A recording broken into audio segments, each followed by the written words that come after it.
Hey guys, it's Bex here, and I'm here with my good friend Mike Perrine from everydaydetox.org and youtube.com/everydaydetox. We just made a video about how it's so hard to know what to eat instinctively, and we got into the subject of cravings and detox and addiction, and I wanted to move ahead with another question that kind of relates to that. Yeah. And I think that sugar detox is appropriate because who isn't addicted to sugar now? There's like movies about it with major national news anchors. Yeah. Katie Couric. So the question that we got was, it's specific, but I think a lot of people can relate to it. This woman was battling an addiction and rid herself of that, and now all of a sudden this new addiction / craving to sugar has cropped up out of nowhere. But that's unique to her, but so many of us are addicted to sugar. What do we do? How do we get unaddicted? Well, first of all, I'm not anti-sugar. I'm into sugar quality. Okay. So you want to start replacing refined sugars with more nutrient-dense sugars. And that can go from things like you start out with your white flour is actually sugar, converts to sugar in the blood. So the white flour, the refined white sugar, move toward maple syrup, coconut sugar, absolutely delicious. It's delicious. Okay. It's more nutrient dense. It's still sugar. So if you have like extreme sugar problems and yeasts and things, that gets a little tricky. But if you're just trying to get off of the refined brownies and all that kind of stuff, start to replace it with that and be prepared. So you go to the health food store, you get that whole grain cookie, whatever, that's better than the stuff that they sell at the regular supermarket. Stock your cabinets with it, and there's a baby. You stay right there. Don't move. I love how you have all these really pretty books, and then you have Meat is for Pussies right on top. Gotta represent John Joseph in the house. Thank you.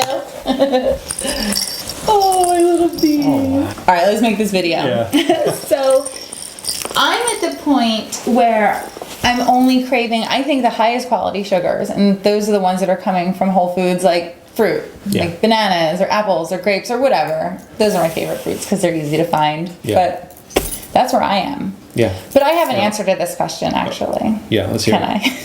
And we discussed this earlier. So people are coming to me and they're asking me constantly, how do I cure myself of my sugar addiction, or how do I detox from sugar? And I think that the real answer is that you have to just stop eating the sugar, or stop eating the thing that you're addicted to.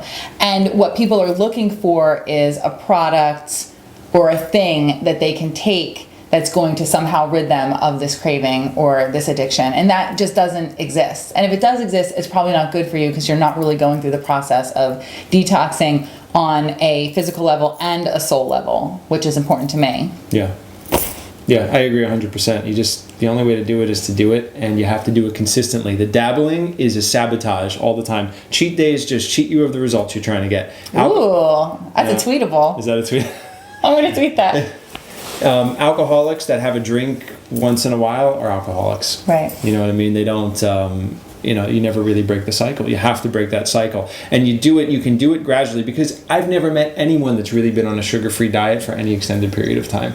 Okay. Meaning no fruits, no dates, never met anybody that's actually accomplished that.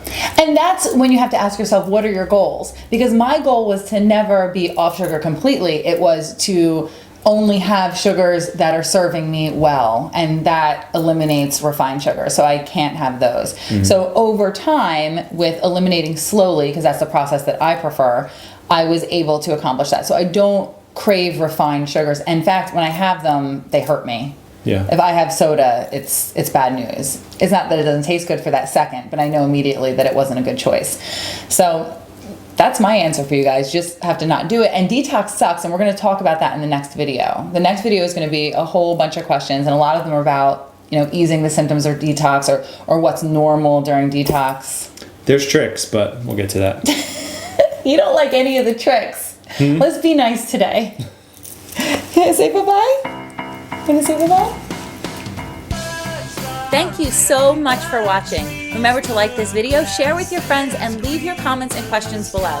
You can also click on your screen or find the link in the video description to sign up for my newsletter at BEXLIFE.com and get all kinds of free goodies delivered straight to your inbox. I'll see you soon in another BEXLIFE video.